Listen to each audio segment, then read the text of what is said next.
Good afternoon and a very warm welcome to you.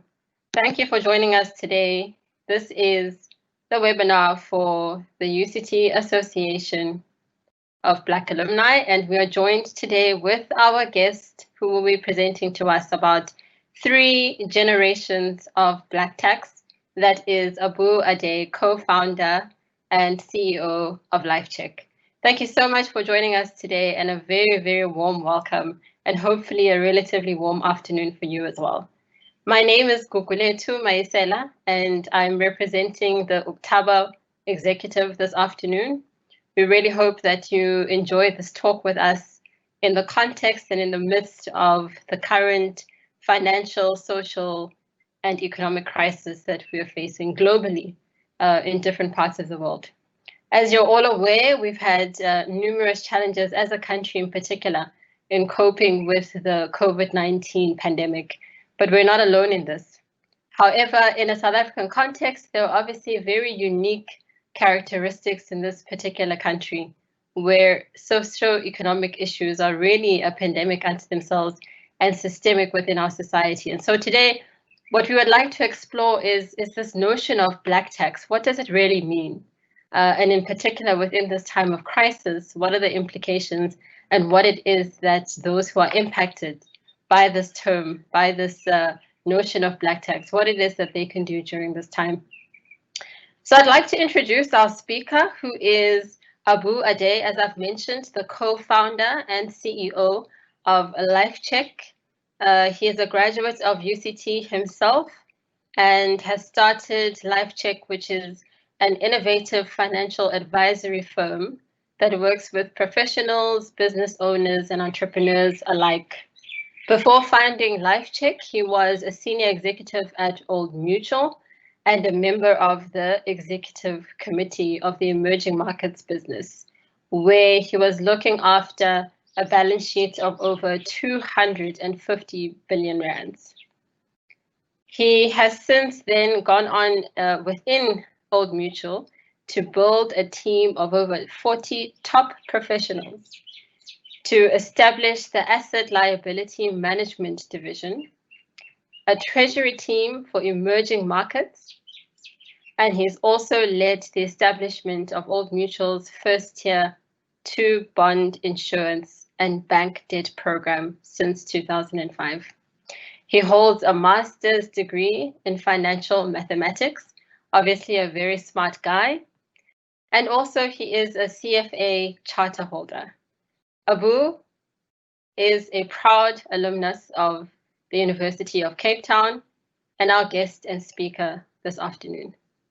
I'd like to hand over to Abu, who is going to talk to us about Black tax, what it means for you, what it means for him as somebody who has done a lot of research into this notion. Over to you, Abu.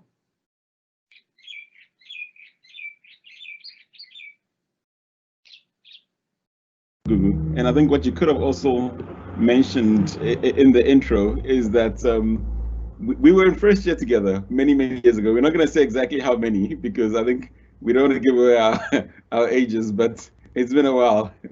And I think one of the things that I struck me when we started talking about having this conversation was, how different UCT was back then. Hey, and how much has changed, and I guess how proud we all are of the journey that the institution has come.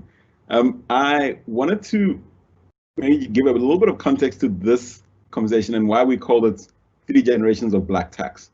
So I was at UCT many years ago, as I said, but when I was there, a lot of when I reflect on my experiences and just like how I thought about the kind of life I was going to have and the career I was going to have, one thing that was very present for me all the time was what I had to do for the folks back home, right? So that was like a big, driver in my mind as to, qualifying, graduating, qualifying, finishing, and all that. Because I was raised by my aunt and my grandmother. So I lost my mom when I was very young, and I was raised by my aunt and my grandmother. And I always kind of had this thing of like what I needed to do for my aunt, my grandmother, her kids, the extended family, my dad's side, and that was always like a constant thing. Then I left and I qualified and I went to go work at a big financial institution. And I was just struck as I went through the ranks and I guess proceeded to take on more senior roles as to how little of this stuff was actually relevant when it came to giving advice to people of our sort of backgrounds, right? So a lot of the time, I mean, I did a lot of things myself, but when it came to a point where I was senior enough and there was this thing that, you had to try the service that we're offering as an institution and you had to go and get yourself an advisor. For me, a big part of it was like talking to someone in whose kind of world the things that I was dealing with as like someone who's actually has and is navigating black tax, like that wasn't a feature for them, right? That was like, I mean, when I described the things that I was dealing with and like all the relations I had, what I got was like, why didn't you just say no, right? Like, why didn't you just, why do you care so much about, why didn't you draw some boundaries between, your finance and your aunts and your, and I was just like struck by that. Like, what does this person even understand my world? Does he understand my livelihood? So that was for my personal context into going into the co-founding of LifeCheq, because it was obviously myself and three other colleagues, Shen Tian, Dave Jack, and Dylan Flint. And what we're trying to build when we started was something that was, first of all, independent, but also gave people really context-rich and context-specific advice.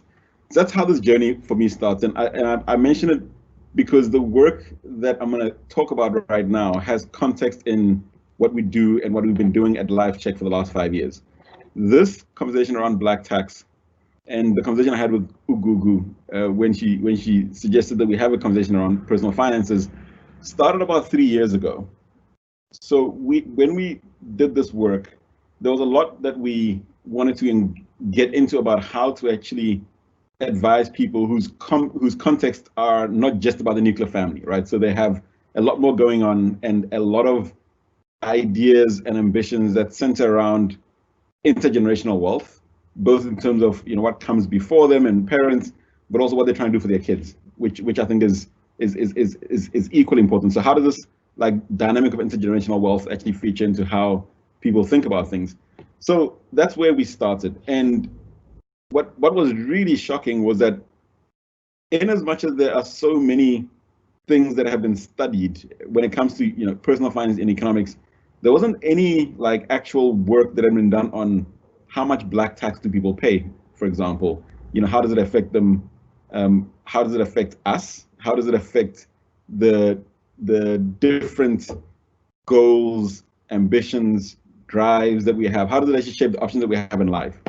So we started doing this work, and this was about 2017. So we did the first bit of this conversation with our clients in around 2017.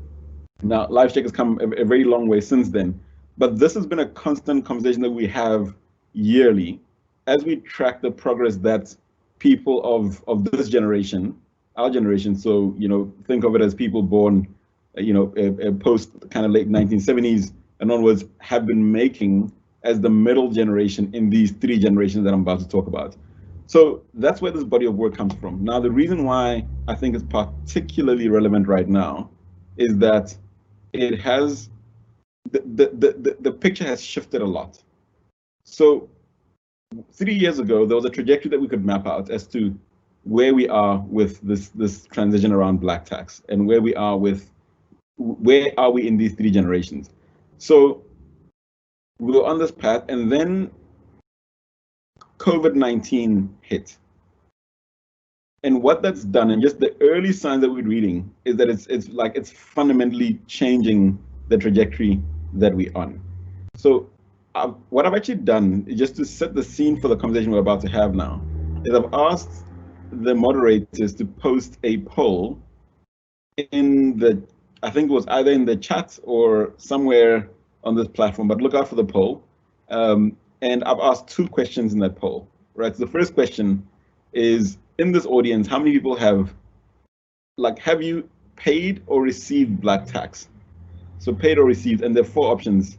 Either you've paid, or you've received, or you've paid and received, or you've neither paid nor received, right? So those are the four options. It's that first question. The second question is, when do you think that the conversation around black tax will no longer be relevant for black people. So do you think it will be relevant in this generation's, in the next generation's lifetime? In other words, when our kids are having this conversation, in the generation that comes after that, or do you think that it will still be relevant in the generation that comes, in our basically our great grandchildren's generation will still be talking about black tax? So that's the second question, and I want you to just have a look at both those questions. The poll is live now. It will close at about, I think in about 5-10 minutes. So have a look at it, and then what I'm going to do is to share a bit of a conversation with you about the context for this conversation, this thing around black tax, what the work we've done and what it shows, and then I'm going to get into a bit of a discussion about it as to why do we talk about it as 3 generations of black tax. Okay, so let me get those slides up. Google. Yes, I forgot to mention. So we do have a live Q&A, and we are watching your comments, your questions. So please feel free to enter any questions or comments that you might have. Abu has said he'd like to make this very interactive on the platform. So as we go, he'll be answering questions. So please feel free to post your Q&As in the live Q&A box. Okay. Over to you, Abu. Okay, great. So I'm just busy. I'm getting ready to share my screen. I'm just trying to get it to share the version of the screen that I actually want. But let me see if, okay, let's see if it does this. Can you see my screen?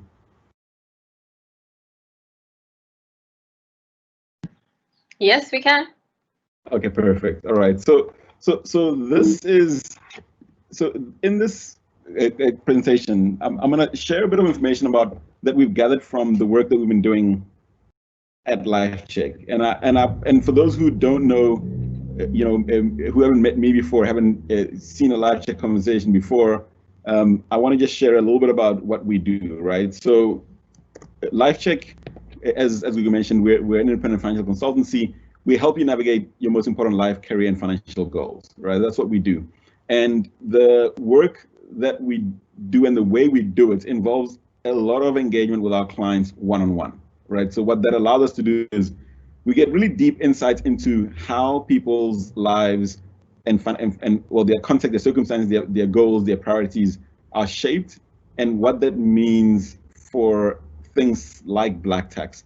So interestingly, what it allowed us to do was actually make this conversation quite a bit beyond what you normally talk about at a dinner table conversation. So we can actually put numbers, facts, and figures to this phenomenon that we experience as black tax. A bit about the LifeCheq community. So it's a service that we provide to our clients. It involves each client having their own LifeCheq plan, which is a roadmap that maps their goals, values, priorities to an actionable plan that helps them achieve those goals. Every client has a consultant as your accountability partner. We do a lot of live events. I will ask the moderators to just post a link to our website if you want to go and check those out so we can focus on the presentation. Or if you're curious about anything on this page, we have a lot of live events, online learning experiences, articles, insights, and the ability to actually set goals and organize your finances around all these plans and goals that you have, but with independent advice. So not being tied to any bank or insurance company, but really being about who you are, what you're trying to achieve, and what your goals are about. So for your investments, your insurance, your medical aid, your car and house, your tax, all of those things are organized and implemented and managed on our platform. So that's what we're about. And the biggest part of what we've been trying to do and have been doing successfully with LifeCheq is to create a community of professional entrepreneurs who share elements of a narrative and are on the same journey. And that context actually allowed us to do a lot of this work that I'm about to share with you now. So when you talk about black tax, right, I want to talk about what I mean. So black tax means family support outside of your immediate nuclear family, right? So it's, a sister, a cousin, sometimes a close family friend, it's, parents, it's in-laws, it's uncles and aunts. If you have a baby mama and you have a child and you are supporting the child, that is not black tax, right? That is just baby mama drama. We're not counting. So often we get into this conversation, people say, well, I'm paying for this kid. It's like, no, that's your kid though. So that's actually not what we talk about when we talk about black tax. Black tax is about outside of the nuclear family, not your direct dependents. So the examples I've got on the screen here. So Loyiso's sister just got accepted to university, but doesn't know anything to send her. Does he give up his goal of buying a new home next year, or can he do both? So there's this tension between the two. Linda just heard the news that her dad's not doing so well and she has to help out again. Does she pay fees for her honors degree next month, or does she spend it on the hospital bill? Can she do both? Andila's brother needs some help getting back on his feet. How does he help his brother, but also build intergenerational wealth for his kids?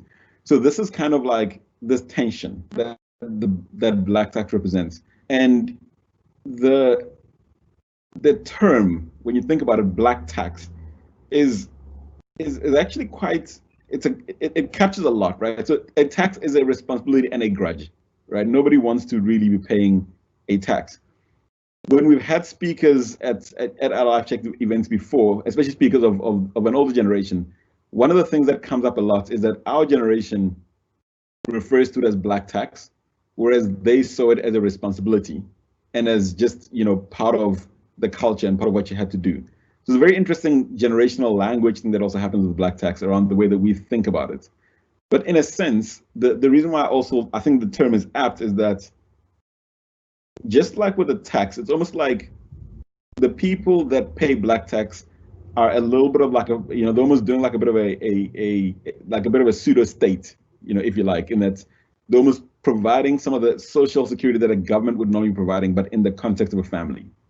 So the term is apt, and this is really what it speaks to. Now, when we look at it, right, and I'm gonna come to the poll questions just now when I stop sharing the screen, but just to give you some facts. So we did a survey and we did a poll from the data that we have around the work we do with our clients. And one of the biggest narratives you have in the popular media is that people in our generation are indebted because they like fancy things, luxury cars, clothes, and nice things. The reality is that most people get into debt because they have to do something for a family member. So when you look at the numbers, 32% of people are in debt because of a luxury purchase of some kind. But 84% of people who are in high debt did it because they had to support a family member. So 84% versus 32% shows you just how much is like, what is the myth and what is the reality. So family support is a very big explainer of the level of indebtedness and the low saving rate that we have. And that doesn't show up in a lot of what we read about when it comes to the savings culture in South Africa. 80% of what we call first generation middle class are supporting family members. 24% of them work a side job or a side hustle to make ends meet. And the number is about 10 to 25%, which goes to supporting family members. Now, that 10 to 25% of income means that you're going to buy your first home 5 years later than someone who doesn't pay black tax. It means that when you buy that home, you're going to be living in an area that has 25 to 30% lower value in property price than someone who doesn't pay black tax. It means that if you have a failed business or you have a misstep in your career, it's going to set you back 10 years further than someone who doesn't pay black tax. So it means a lot of things that are very like, it really constrains and drives a lot of what your circumstances and values are. And I think it's worth acknowledging here in this conversation, the significant intergenerational impact of what apartheid did to Black South Africans in terms of this level of burden, right? So when we talk about inequality, this is really how it kind of, it shows up. So it's not something that is like, people are not disciplined or they don't save very well. There are elements of that, and we can definitely do a lot better. I'm not going into some of those things right now, but I think it's worthwhile just appreciating and just acknowledging that this thing is real. And it's actually a very tangible impact on people's finances. I'm going to pause here, right? I'm going to stop sharing my screen a bit. And I'm going to just ask if we can get the results from the poll. I don't know if the panelists are ready with that. Google, do we have them? Okay, there we go. I see you too. Yeah, there we go. So about 13 out of 23 people in total. So yeah, 13 out of 23 people have neither paid, have either paid or received. So that's a good chunk, more than 8. It's very interesting that 8 people have neither paid nor received. 8 out of the 23 that full have neither paid nor received, which is interesting. So it's just about, call it about a third, right, have neither paid nor received, but 2/3 have either paid or received, and about a third have paid. A little bit less have both paid and received. So that's interesting. So 2/3 have paid black tax at some point. No one says they received black tax, which I'm very skeptical of, because we don't remember that time that you had to, some uncle or someone sent you something. What's really interesting is that almost that's a huge, so like almost 3/4 of people think that our great grandkids will still be talking about black tax. So we're not very optimistic about this conversation. But this tells you, right? I mean, just how kind of pervasive it is in so much of what we do. So if we can just go back to the slides, I wanna get into this. I don't know, Google, what are your impressions of this picture? Abu, for me, firstly, the statistics that you have just shown us are staggering. I think oftentimes when we speak about financial management, particularly amongst young Black people, we often have these, I'll call them visions for lack of a better word, but the visual we have is of club hopping, sushi eating, German car driving young people who are living lavishly and they get into debt, etc. And the picture that you have just painted, and I really appreciate that it's from the point of view of hard data and statistics. I think for me, I felt when you said, let's just take a moment, I felt that I just needed a moment to take all of that in, because it really paints a very stark picture with regards to the reality of black tax. And we have someone, in fact, we have a question here. Someone didn't complete their question, but the question was, why do we call it black tax? I think you alluded a little bit to it earlier. So from my perspective, there's some elements around it. When people talk about black tax, they think breadwinners, for example.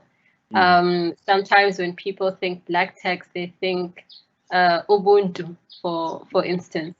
But Abu, so if you can just maybe clarify for this attendee, why do we call it black tax? So I think the legacy of apartheid has a lot to do with why we call it black tax. Let's be clear about that.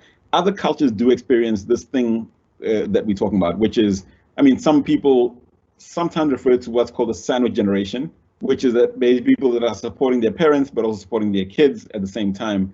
This is a slightly different thing to that. So black tax is the sandwich generation for Black people, but also a bigger factor, right? So the fact that a lot of families that grew up where parents or grandparents grew up during the apartheid era, who weren't able to access wealth, and as a result, the level of financial fragility that you find in these communities is that much greater than in other communities because they're Black, right? That's where I think the term black tax is appropriate.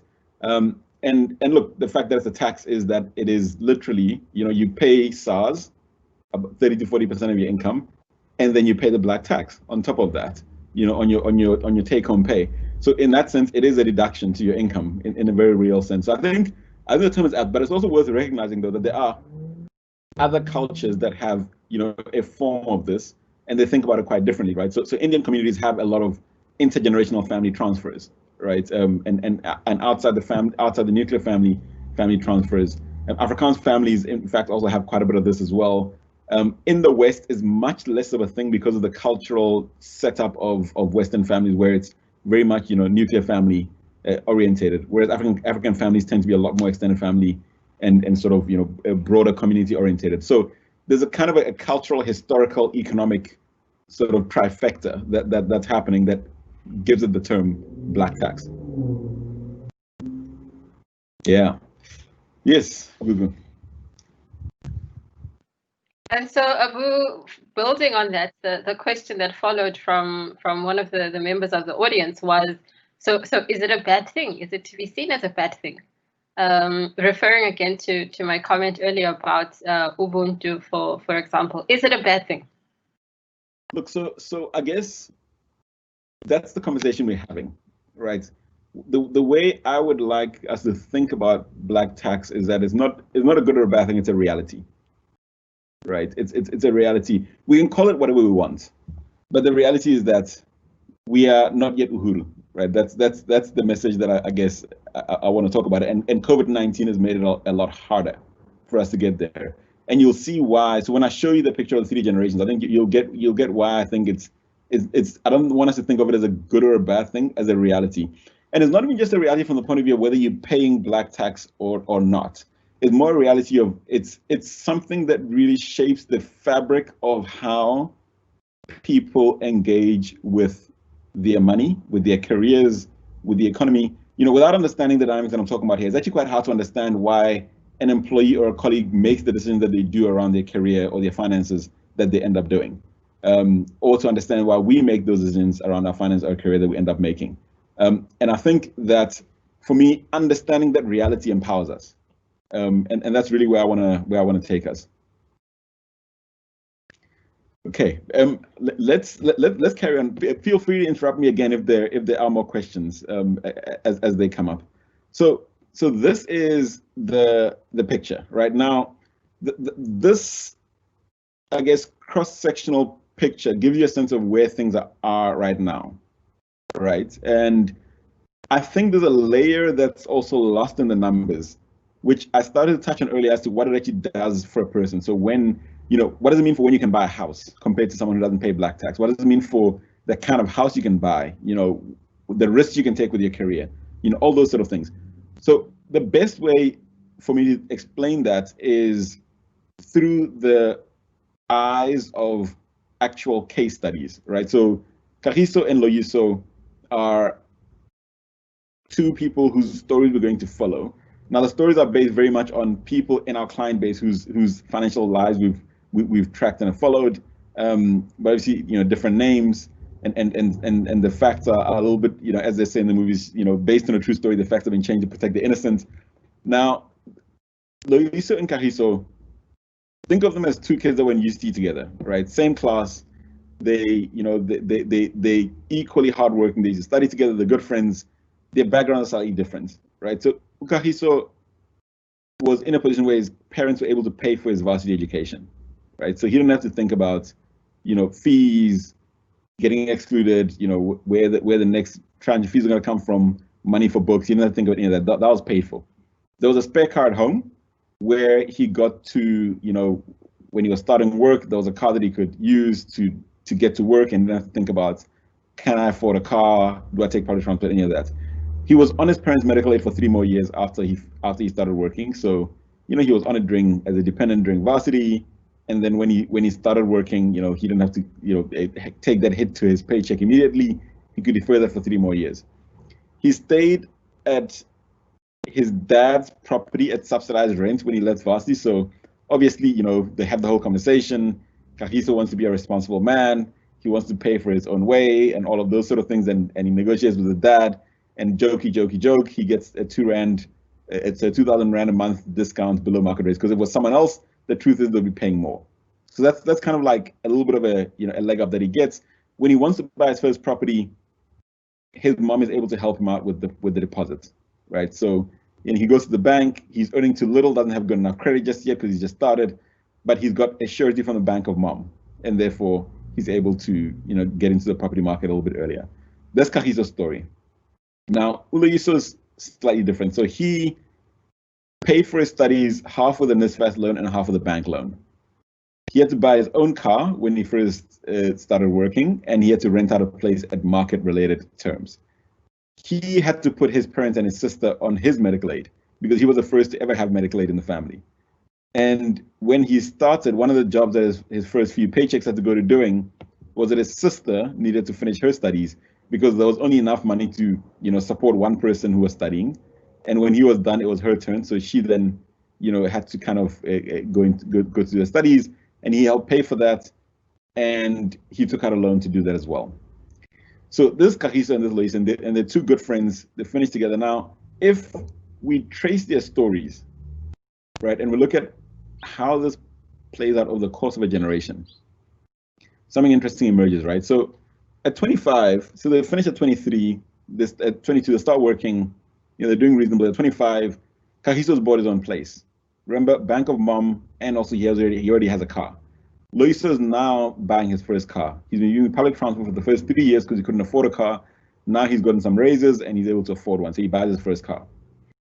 At 28, they both qualify, so they're doing really well, very hardworking, diligent. Kagiso decides he's going to reward himself with his first, his second car, but his first one that he's buying himself. He buys a Sirocco.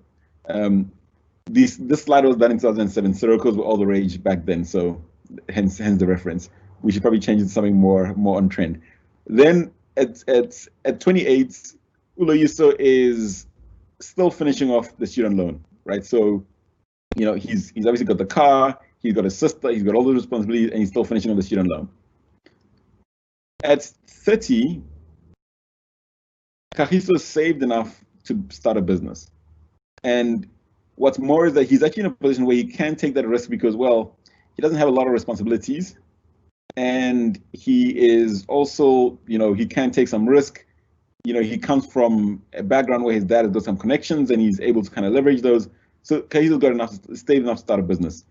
All that, remember the $2,000 that he got saving from his dad, the medical aid he didn't have to pay for, the car he didn't have to buy. He's been saving all that money. And the rent that he didn't have to pay because he bought his own place. He's been saving all the money. Now he's got collateral, he's got a house, and he's able to start his own business. At 30, Loyiso is supporting his sister with her child. Remember the sister that he helped put through studies? She's still studying, and she has a child that needs to be looked after, so he's helping with that as well. At 33, they both have been going steady. They decide to start a family around about the same time. Loyiso at that point is able to afford his first place. So he's able to now, having helped, the loan, the car, all of those things, his sister, now he's kind of like going to a point where he can actually buy his own place. At 37, Kagiso's had 7 years of a business that he's been building and it now really starts to take off. Loyiso is supporting his parents in their old age because, everything that they could afford was to get him to finish matric and to be able to get to varsity. They didn't have any provision for their retirement, right? It was one of those households where everything was month to month. And in their old age, he's now supporting them. And there were 3 family funerals that year at 37. And if you have any inkling what this means, you'll know that Loyiso is program director, chief sponsor, the bank, the project manager, the everything, right? So this is what happens with Loyiso at 37. And that's quite a bit of a setback for him because at 45, he's got 2 kids in school and he's supporting extended family, which was partly a result of the funeral that happened. So those people that passed away left people behind that he has to look after. Kagiso, meanwhile, has a successful business because he's been going at it for 15 years, 8 years since it started to take off, and he's doing remarkably well. In their 50s, Kagiso has done pretty well for himself, so he's independently wealthy now. He owns a block of apartments in Randburg. His son is a property developer. And Loyiso's daughter rents from Kagiso's son. So when you look at the story, right, they started off in pretty much the same place, right? In terms of skills, work ethic, discipline, all of those things. If they were to put together a CV for you when they finished varsity, they would pretty much write the same things, right? I am a diligent, hardworking, determined, willing to do the work, etc., etc. They'd say the same things, but their circumstances shape their possibilities in quite a strong way. And what you end up with is, when you fast forward a generation later, Loyiso's daughter will probably have some black tax from Loyiso, because Loyiso had to do all of these things during his lifetime, which his daughter is now going to have to carry because he doesn't have much saved for his own old age. Kagiso's son is inheriting intergenerational wealth, right? He's able to get into the property business because Kagiso has some wealth. And Kagiso has some wealth because Kagiso started off in a different place. So this story is quite a powerful illustrator of just how these small things add up over a very long period of time. And they just compound and they create advantage over the years, and the way that they shape intergenerational wealth. So it's not like, Loyiso has like 70-80% of the wealth that Kagiso does. Is that Loyiso has almost close to zero intergenerational wealth that he's passing on, and Kagiso has a lot of intergenerational wealth that he's passing on. Is that stark? And it starts from a small difference, and the gap widens. And I think this is the thing that I'm just going to pause here, because this picture, there's a lot to think about here. Gugu, yes. Wow, Abu. So you have quite a lot of content there that I think we need time, at least on my end, to really absorb the paces that you're taking us through here.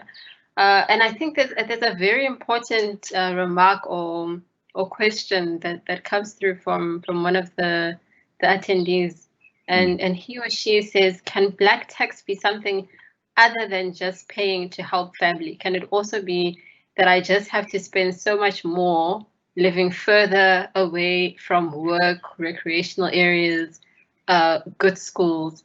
And I think what you've brought to the table here is that if you overlay some of what this attendee is referring to, you might see that this gap that we're talking about here is probably even greater because of the circumstances then that are created by these differences.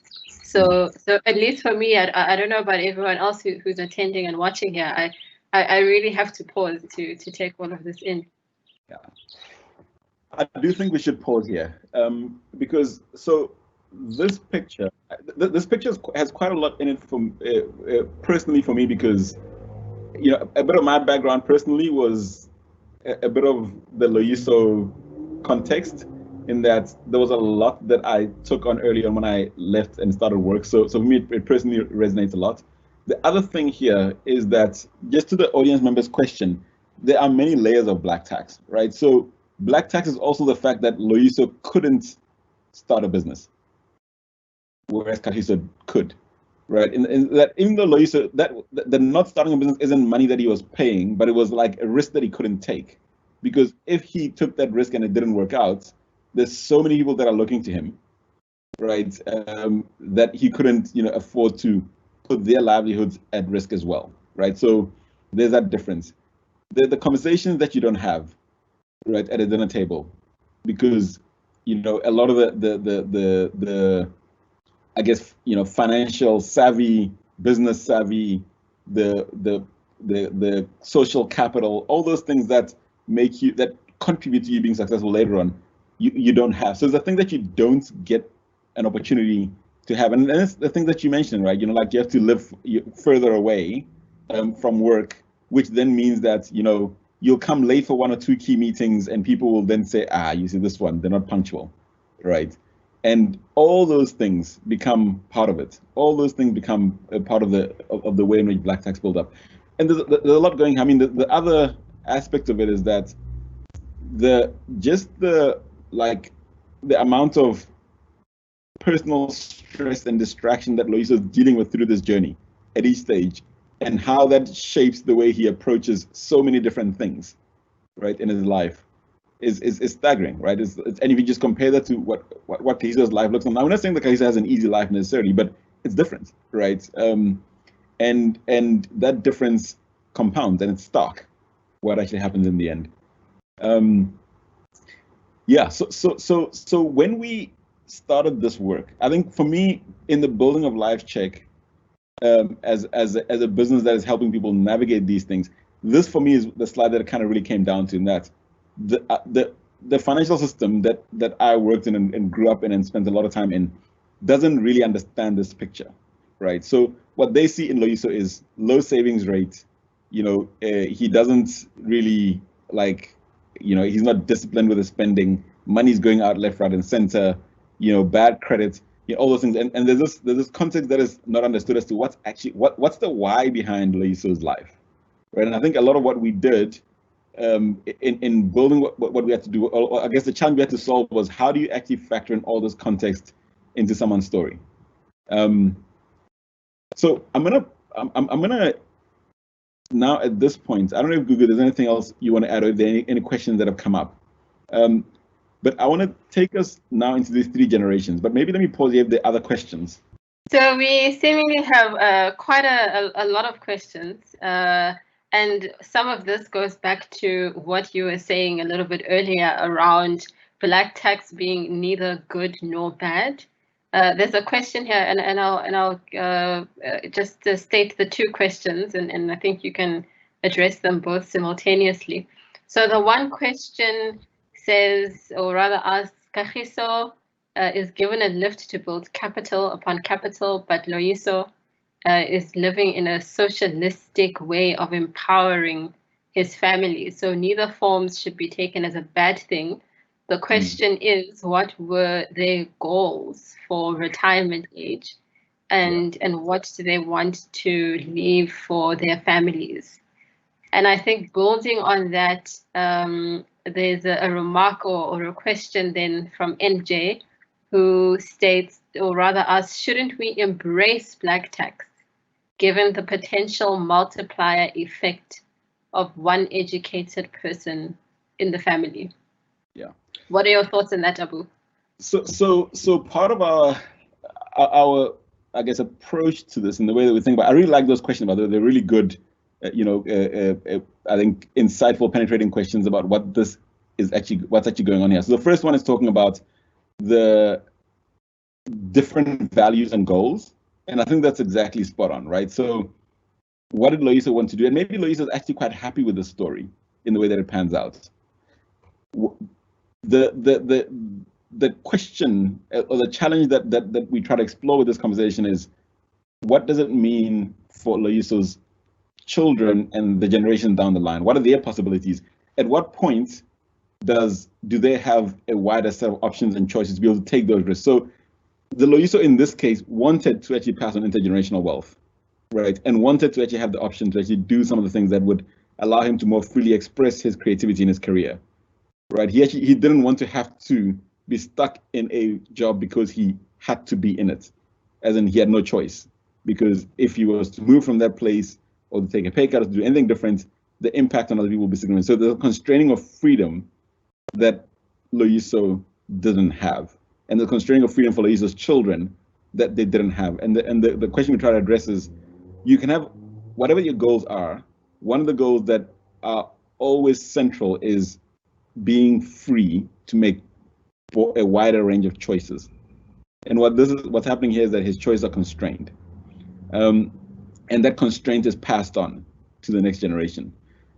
The second question, and I really like that question as well, is that the way I think about Black tax is that it's probably a far greater and more powerful mechanism for transforming what the continent, what our country looks like in terms of wealth than governments are, right? Because of the power of the social links, right? So, the ability for people to, invest in the human capital, and the support systems around their families is very powerful as a developmental mechanism.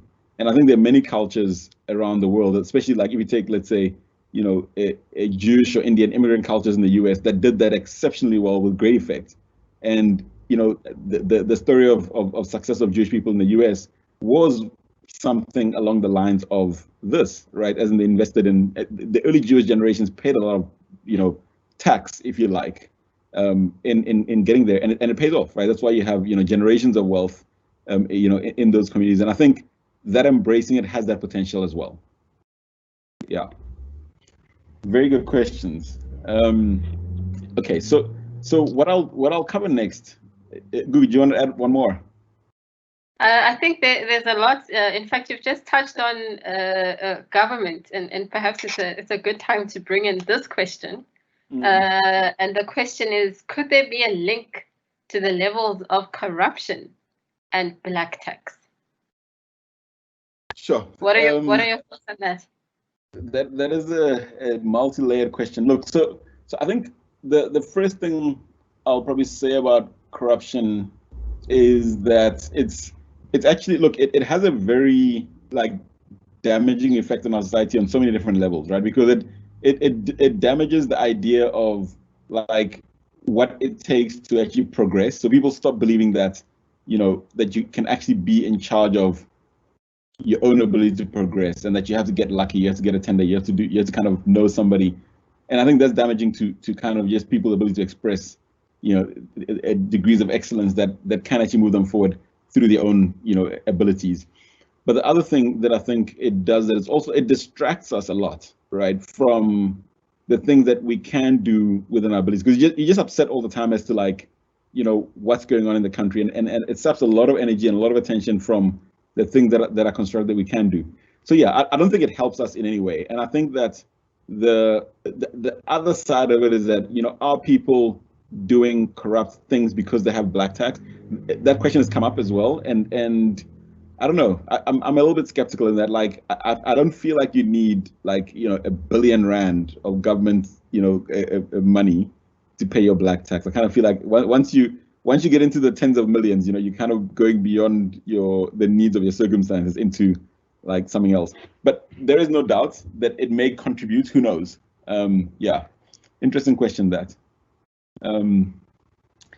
Okay, so what I want to now get into is, why do we say 3 generations of black tax? So there are generations in the sense of our parents' generation, our generation, and our kids' generation. The generation in that sense. Then there's generations in the sense of generations of wealth.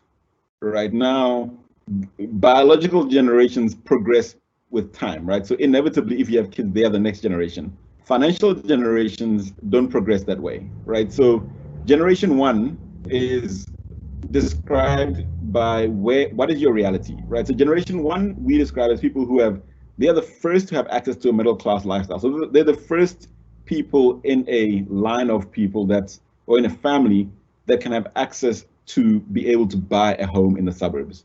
They can buy a car. They have, access to, like lending, the banking system, be able to take out a loan to finance a meaningful asset. They typically, people in that first generation, because they're the first, they have a lot of ties back to the rural communities. They have to bring up kids while supporting people back home. And because of that double tension, they have very little provision for their own old age.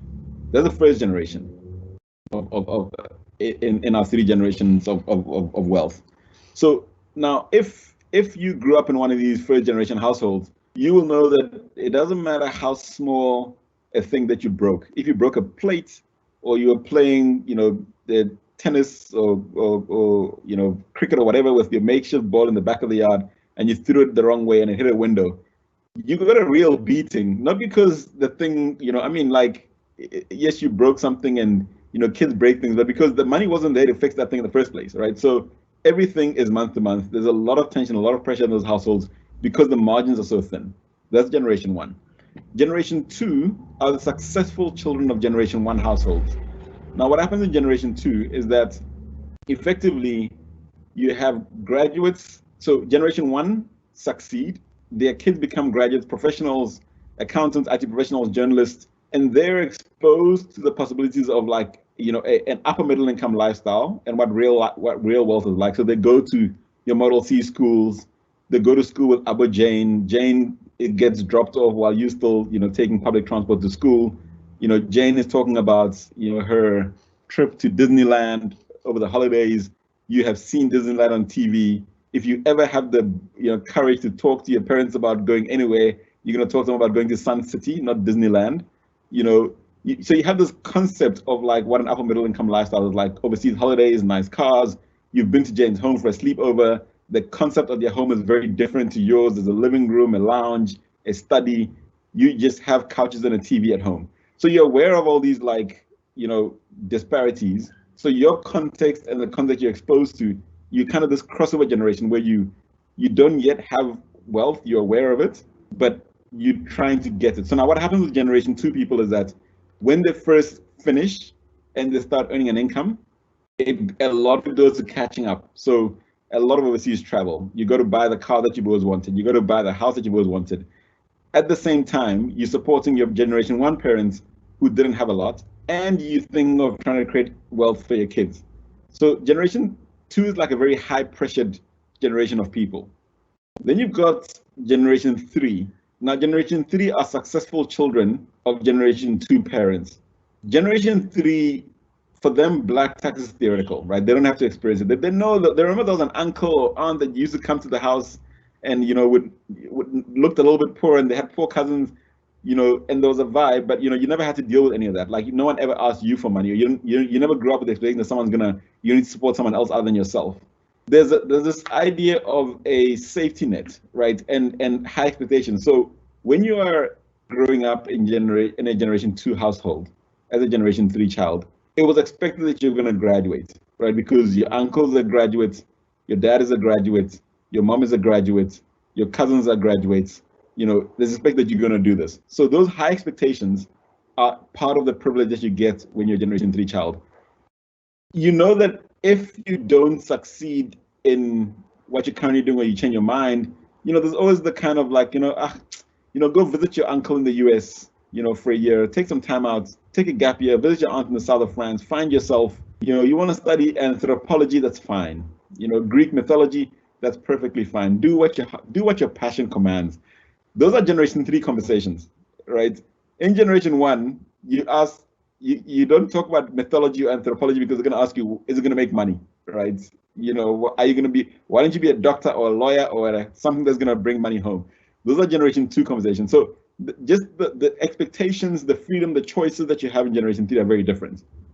And in generation 3, people don't only inherit like wealth, but it's also values and habits, right? So you get to know about how business is done. You get to know about how money is invested. You get to know about things like compound interest. And it's spoken about around you as you're growing up that these concepts become intuitive. So when someone phones you in generation 3 and wants to offer you free money at a 20% interest rate, you know that there's no such thing, right? So you walk away. In generation 1 or generation 2, you may not have heard about it, and you may end up going down that path.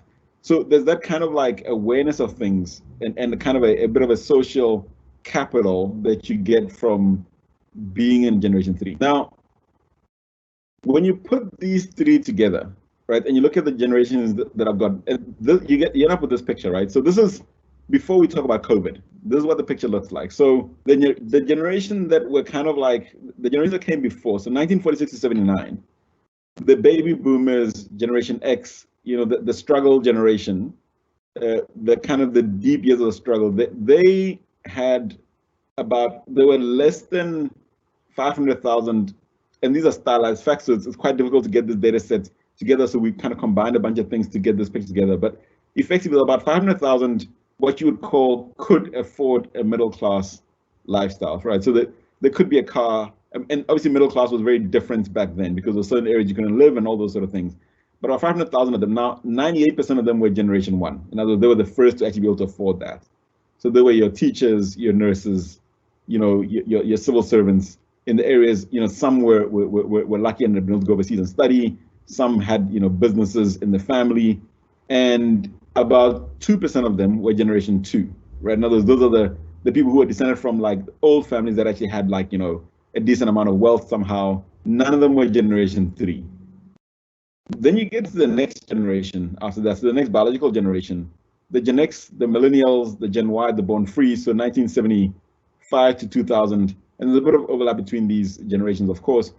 Now, of those, and that's us, Google, you and I, and our, our contemporaries.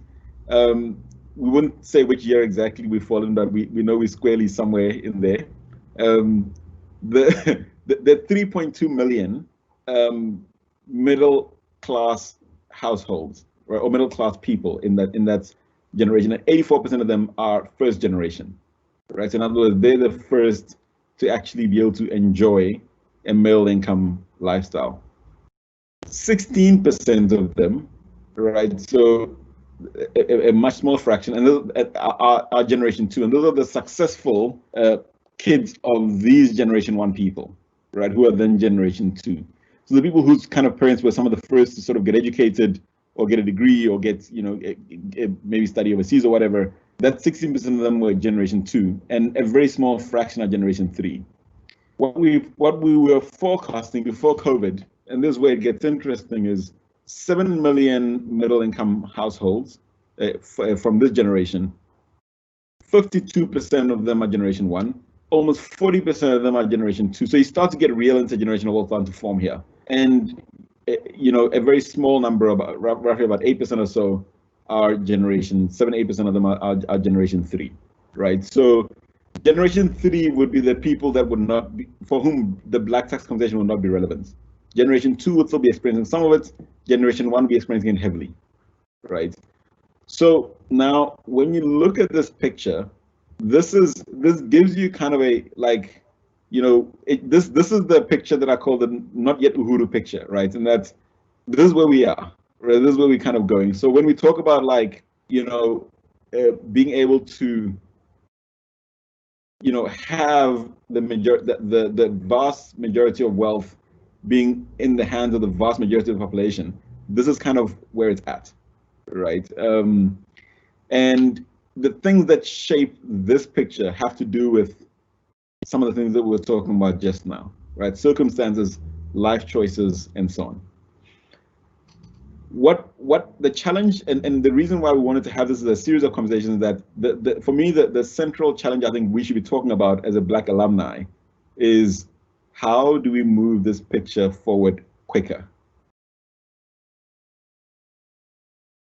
That our job has been made that much harder by COVID-19, and I'm going to talk about that in a moment just now. So that for me is the hard part, right? How do we move this conversation forward? How do we move this picture forward quicker? Some people here may be generation 3, and you're in the position to actually be able to build a bit of a multiplier effect in what you do to create opportunity for people to go from generation 1 to generation 3. We talk about how is it possible to skip a generation in a sense? And I'm going to talk about some of the mechanisms for how that happens. But this picture for me is central. This should be almost like our dashboard for how we're doing when it comes to the conversation around Black wealth. And right now it's not great, right? It isn't, and that's just the fact. And that's what I mean when I say that. Is Black tax a good or a bad thing? I think it's a reality, right? It's this reality. So I want to talk about a couple of things, right? But Google, I don't know if you want to interject at this point to share anything, because there's some. I'm realizing that as we're going through it, there's more to talk about, and we don't want to keep people here till late. So, is there anything else that you want to jump in at this point, or should I continue? Yes. I think again, I like data, so I'm an accountant. When I see dashboards, I get very excited. So I think this, in fact, there's someone who's also been bringing in questions and some reflections, which we were referring to a little bit earlier, on the complexity of Black tax. So when you widen or broaden that definition, and you look at some of those other layers that we were talking about earlier around education, around where you live, and the impacts that you were talking about, giving that example, say, of showing up to work late, etc. When you start overlaying these variables, I think the picture that we will see there will probably paint a very dire situation. But I'm quite excited as well that, and referring to some of the questions that being asked, we'll look at how we progress. What is the solution? How do we eliminate some of these constraints that we have? So those are just some of those questions that are coming through, and I'll let you address those as we go. But one interesting question that has also come here is have you published, and hence they have more spending power. And the example that he or she uses is saying, so how do I say no to a team lunch because I cannot afford it within my budget without suggesting that I'm struggling or have a lot to spend on and cannot afford a lunch? How does one manage black tax in that social context? Yeah. So part of the reason why, it cut out a little bit, but I got just the question. Part of the reason why I think this, for me, this conversation is so important is that without that awareness of this, right, we might be the ones to suggest the team lunch, right? Or we might be the colleague that also just points out to the boss that suggests the team lunch and say, listen, you know, we want to go to this fancy place. Not all of us can actually afford it unless the company's covering it. We can't be insisting that everyone kind of goes to this place. Can we not do something that everyone can afford? So for me, it's kind of like that awareness that one needs to have. And then look, I think at a personal level, just more to the point, you know, part of the thing we focus on is you need to be individually empowered around your finances and what your circumstances are to actually know that, look, you should not be doing that, or that you can, but this is what it means, right? That, you know, if you go and see like, then it means these other things.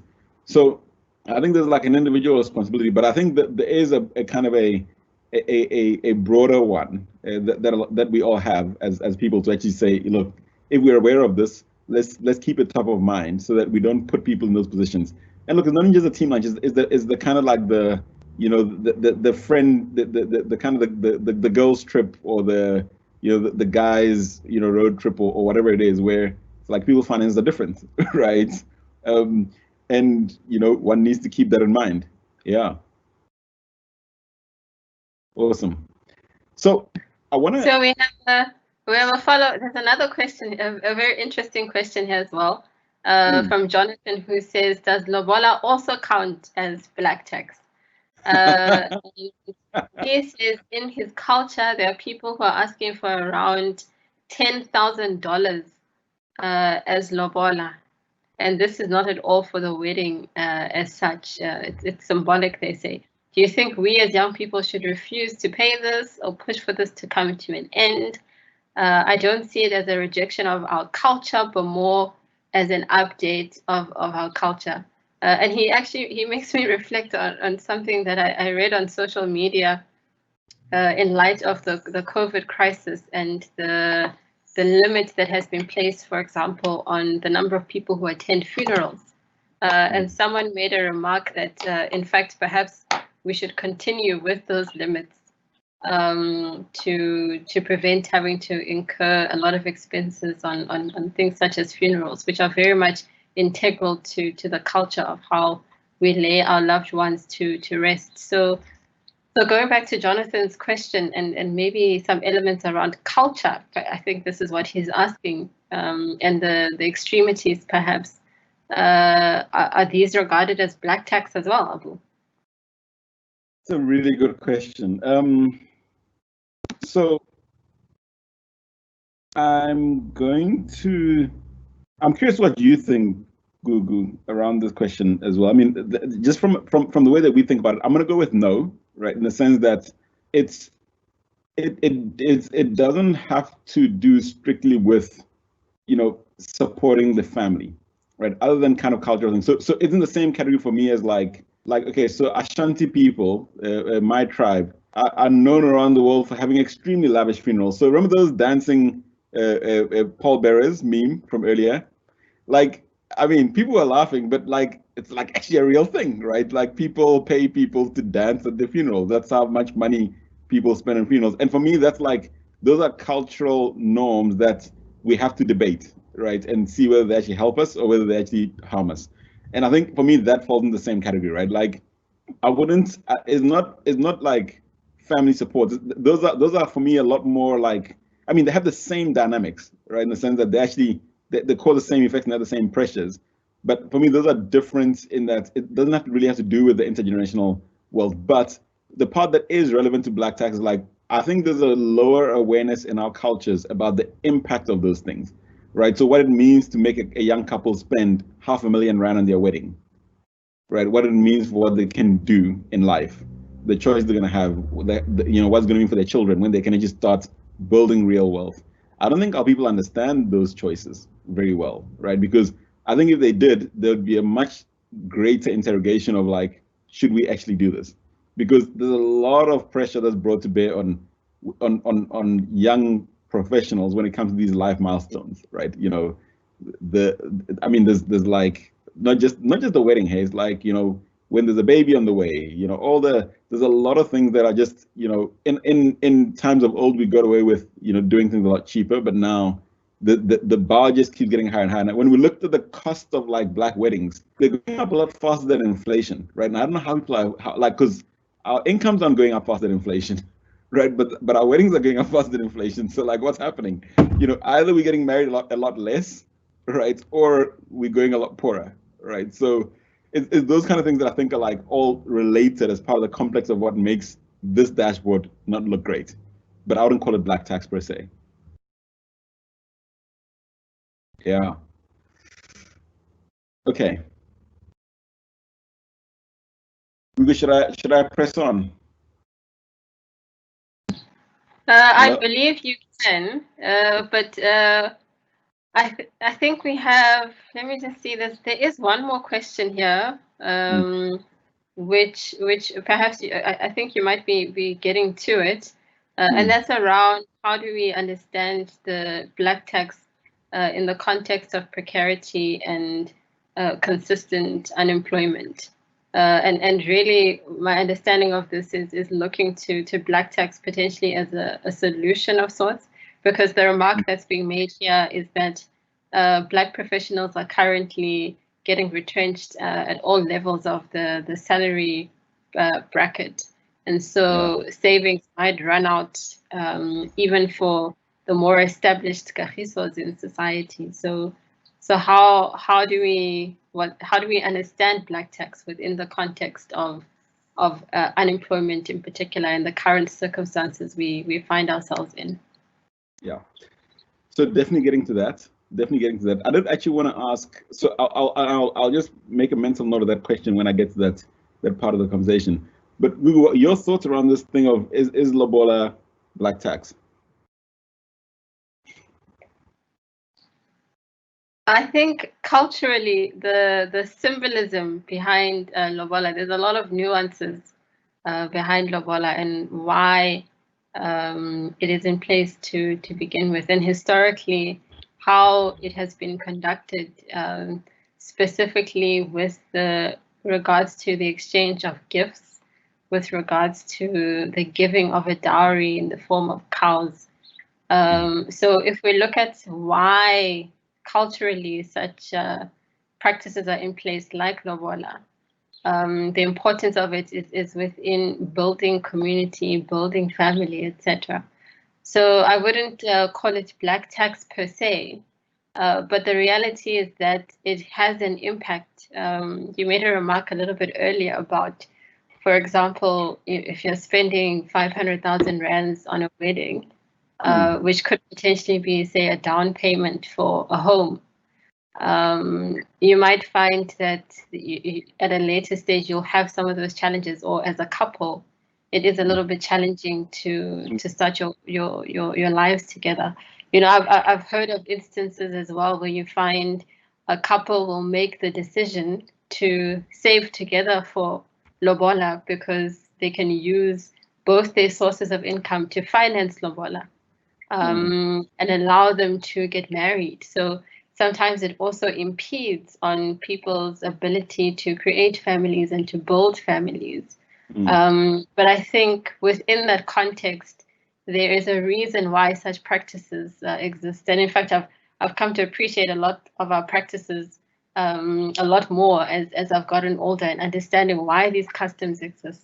I think the challenge in the contribution towards black tax might lie with, say, having to spend money that you don't have, having to finance lobola, say, through debt, and so on. And that's where some of those tensions, as you refer to them, might exist. But these are our practices, and I wouldn't refer to them as black tax, but perhaps some of the complexities and the nuances might then lead to the existence of black tax. I agree with a lot of what you said. I think what I'd also add, Google, is that I think that there's also a kind of, for me, like a values thing and a cultural identity that we do need to preserve, even as we are looking for, progress economically, right? So there's no point in getting to the other side and losing who we are, because we've sacrificed things that actually matter. And I think that's where the tension for me really is important. Yeah, but that was a great question. Cool. Okay, so what I want to touch on is someone mentioned something about what do they want for themselves. Now, what did Kagiso and Loyiso want? And they had different approaches to things, they had different circumstances, but what do they actually want for themselves? Now, Loyiso's aim was to start a business in his 30s. This is kind of the goal that he had leaving varsity, and also to be able to buy his own place, quite a bit sooner than he did. And his whole thing was about wanting to give his kids a greater start in life than he did. So he didn't want his kids to experience black tax in the way that he did.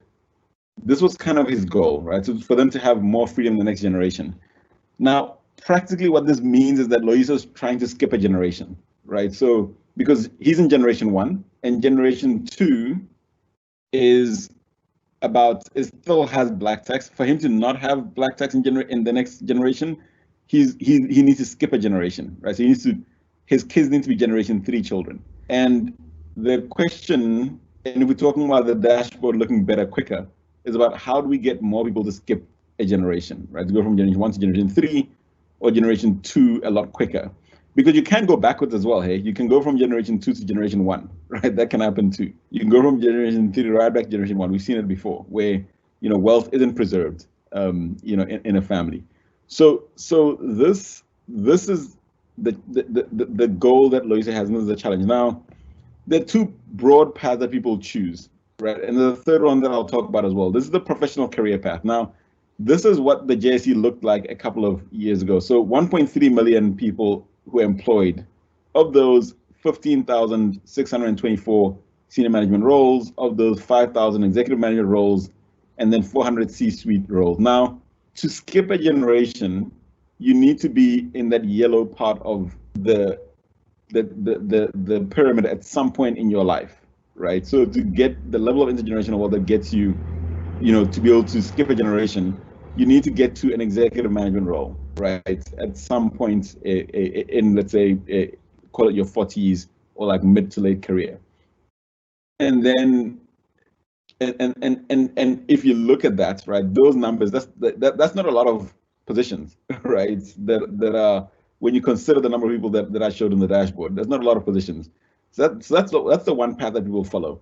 Then the other route is the entrepreneurship route, which is, start a business. But when you look at these numbers, in a given year, roughly 36,000 businesses created, 900 of them survive after the first 18 months, and only 90 survive the exit of the founder. In other words, only 90 are capable of becoming a source of intergenerational wealth out of the 36,000 that are created, right? Now, so both those paths have a kind of a sharply diminishing pyramid. So this leads to something that we see a lot in our client base, which is people want to do something in between these 2 pyramids, which is the side hustle, right? So you stay on the first pyramid, but you also build something on the side that can become part of the second pyramid. And basically, the side hustle is actually, I understand it a lot. I respect it. It's an important life strategy, because both of these are life strategies, right? So whether you're a career professional or entrepreneur, both of them are life strategies. A third life strategy, considering when you don't have a lot of ability to take the risk of jumping straight into entrepreneurship, is to do the side hustle thing, right? And a lot of the work that we do is how do we help a person select the right life strategy and navigate that life strategy for the kind of thing that they actually want to achieve. Now, so those are 2 life strategies. Now, then you overlay this picture. So this is what's happened to us kind of millennials, Gen Ys, over the course of the last while. So 94, things were great. Then we had so we had all these crises. But since we've finished university, we've had the great financial crisis. We've had kind of the whole, that and ESCOM, and then we had Mitigate, and now we've had COVID-19.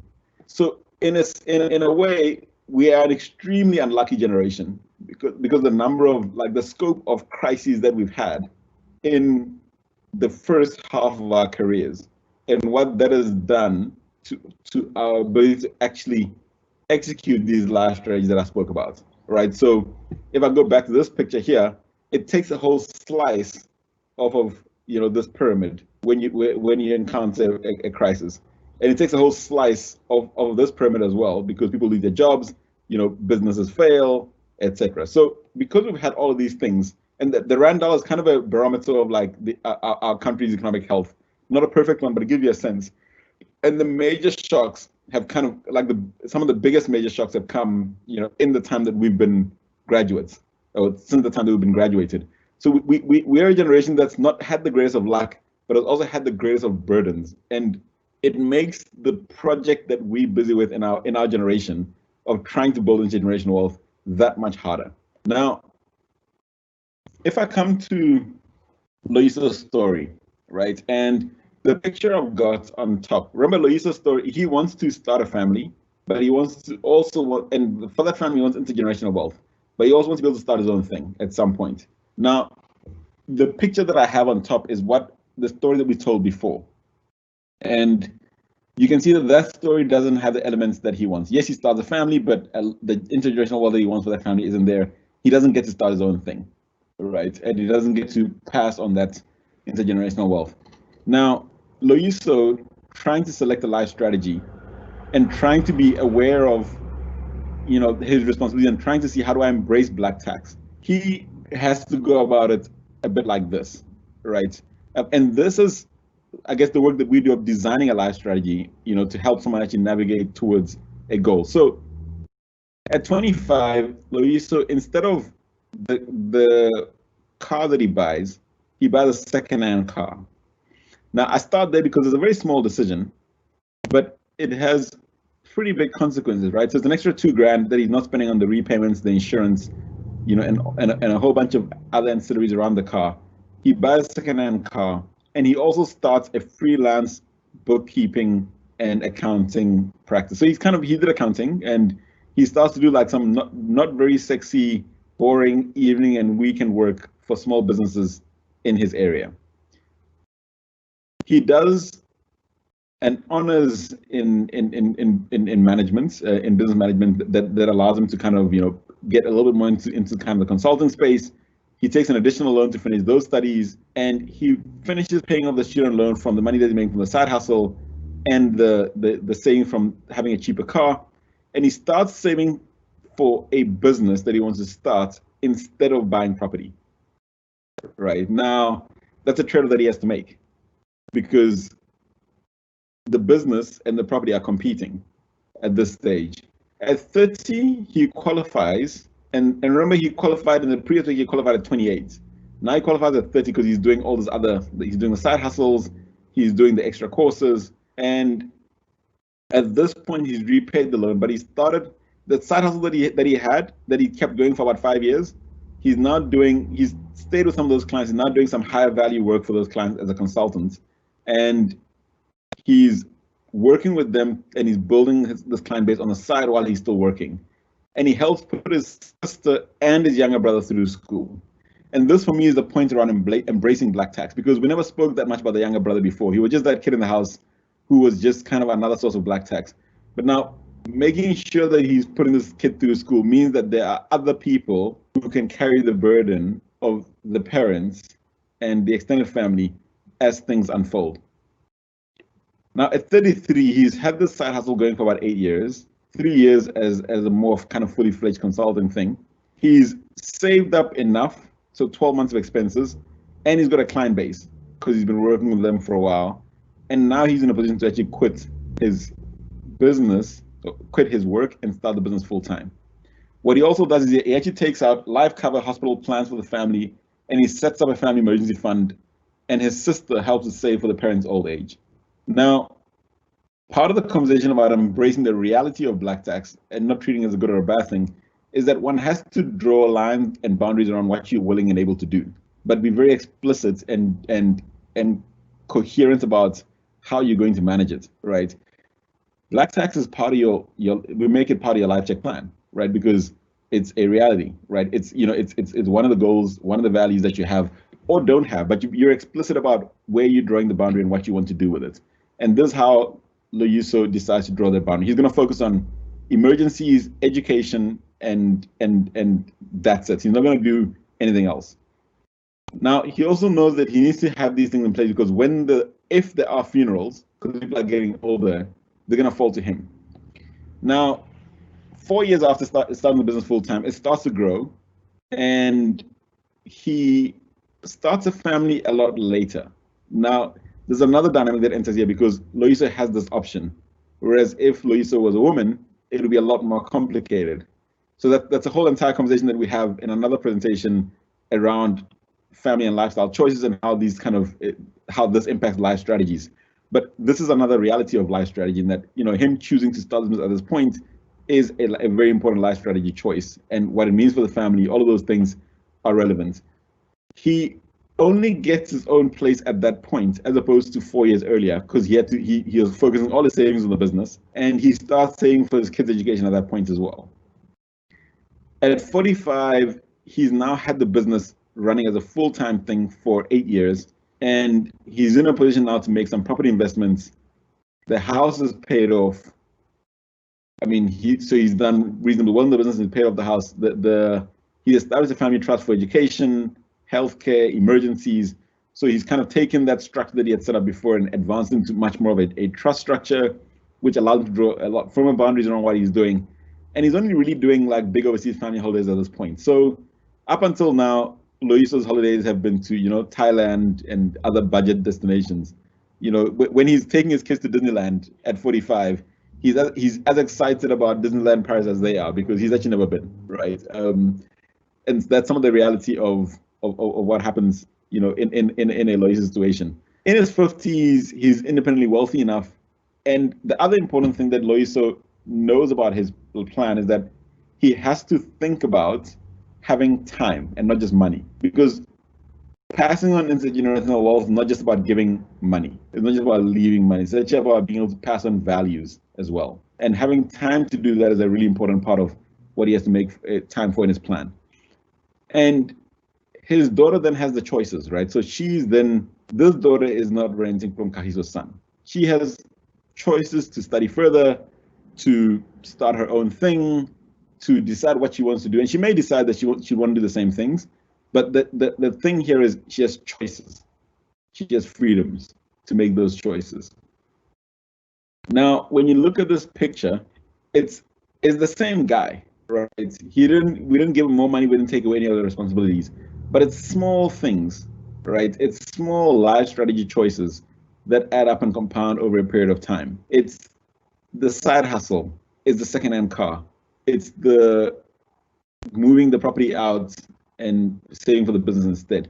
It's the decision around the brother. It's taking out the right cover at the right time, for the people in the family. It's deciding when it makes sense. It's all those different life decisions that when you add up over a long period of time, compound and make a very big difference. And this is how Loyiso gets to skip a generation. This is how Loyiso goes from generation 1 to generation 3 in the picture that I showed you. And for me, the kind of conversation I want us to have in this community as we build in this series is, how do we, at many levels, make all of these right choices and enable others to make these right choices as well. I'm going to let this one percolate for a little while, and I think, and maybe Google, we have time for a couple more questions. And then I'll talk a little bit about COVID-19, I think, and why I want to leave the conversation here. I see we have just one more question administratively. Will we be able to get Abu's slides after the presentation? So what I'll ask the moderators to do is maybe just post a link to our website, right? www.lifecheck.co.za. We keep the content that we do share on the website, and you can see other events, other things that we do. You can engage with our team on that as well. So if you guys can just post www.lifecheck.co.za in the chat. I would do it, but I would need to stop sharing my screen, it seems, to multitask. But yeah, let me leave it on this picture, right? So this is what is expected to happen with COVID-19. So we're gonna see about a 7% economic contraction in SA, right? Which is, I mean, we can say a lot about how well or how badly we handled the crisis in South Africa, but what we can say is that we're not very far from how the rest of the world is doing. So globally, a 5.2% contraction. We're on par with developed markets, which is not great because we're actually a developing economy that should be contracting about 2.5%. But the structure of our economy is it mirrors that of developed markets, and our trading partners are very similar to those. So that's our reality right now. How many businesses, how many livelihoods, how many employees, how many households is that going to affect? And what is that going to mean for this picture? That for me is the kind of that's the real, I think, I guess, challenge or question that we have to ponder on. What is going to mean for this picture, and how do we? Because this picture was already not looking great, and then we just throw that into the mix. What is this going to mean? Yeah, so I'm going to leave that here.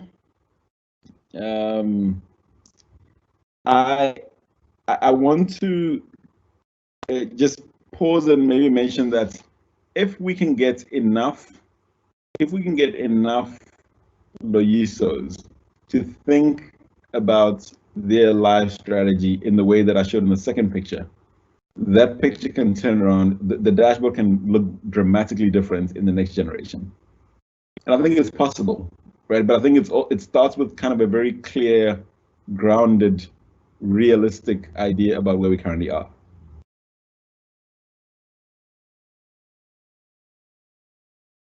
Yeah.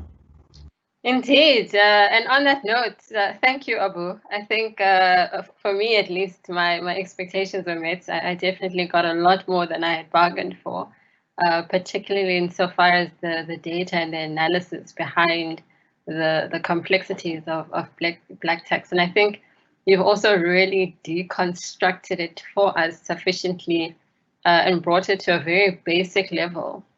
With regards to the implications, with regards to potential strategies that one might be able to employ to really try and manage the impact and the expectations. And I think what's really come through for me quite strongly is that it's neither a good or a bad thing. And really the conversation we're having today and in the future as well is around, so how do you manage the reality? What kind of decisions do you need to take to ensure that that reality does not consume you, but rather that you're able to overcome? And for those whose values really talk to a sense of community, a sense of Ubuntu has also been referred to in this conversation. How do you then enable one to express their values by assisting their family, by assisting their community? So it really goes back to the decision making. So on that note, thank you so much for the time. Thank you for sharing the content that you've shared with us as well. Firstly, actually, let me just thank our colleagues, comrades, and our friends at UCT, specifically the Development and Alumni Department, for their support. I'd also like to thank the IT team at UCT that has done a tremendous amount of work to make this possible and ensure that we have the desired connectivity today. I would also like to thank the members of UCTABA as well as the executive for their support in pulling this together. And I'd also like to thank you all for attending this session, and I hope you found a lot of value from it. As you can see, it's been posted here. You will be able to get a link on this webinar at the UCT alumni YouTube platforms. If you wish to get in touch with UCTABA, please do so at info@uctaba.org. And if you wish to get in touch with LifeCheq, please do so through their website lifecheck.co.za. So with that, a very good evening to you all. Enjoy your Friday. Stay safe, stay sane, and ensure that you manage your circumstances, your finances, and do the best that you can. Good evening and goodbye.